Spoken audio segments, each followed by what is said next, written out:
Hi, இது வந்து weekend special ரெசிபிங்க.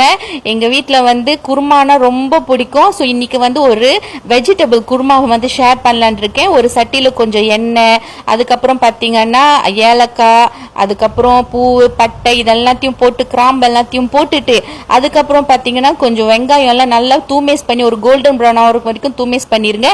இது பார்த்தீங்கன்னா நான் வந்து கொத்தமல்லியோட வேர் வந்து நல்லா வாஷ் பண்ணி ஃப்ரோசன் பண்ணிடுவேன். ஸோ கொத்தமல்லி வேரும் ஆட் பண்ணிட்டு, சில்லி, ஜிஞ்சர் கார்லிக் பேஸ்ட் எல்லாத்தையும் ஆட் பண்ணி நல்லா தூமிஸ் பண்ணதுக்கு அப்புறம் ஒரு டொமேட்டோ நான் இதுல வந்து ஆட் பண்றேன். அதுக்கப்புறம் பாத்தீங்கன்னா வெட்டி வச்ச காய்கறி, உங்களுக்கு என்ன காய்கறி வேணுமோ அந்த காய்கறி வந்து நீங்க பயன்படுத்தலாம். ஸோ நல்லா ஒரு தூமிஸ் ஆனதுக்கு அப்புறம் கொஞ்சம் குருமா தூள் வந்து நான் ஒரு 2.5 கரண்டி குருமா தூள் வந்து போட்டிருக்கேன். அதுக்கப்புறம் மஞ்சள் தூள் ஃபோக்காலு. ஆனா இந்த குருமா உங்களுக்கு இன்னும் சூப்பர் யம்மியா டேஸ்டா வேணும்னா நம்மளோட கரம் மசாலா ஒரு கரண்டி போடுங்க. இதுதான் அந்த கரம் மசாலா. கீழே மஞ்சள் பையில வைக்கிறேன். அதுக்கப்புறம் பாத்தீங்கன்னா உப்பு, தேங்காய்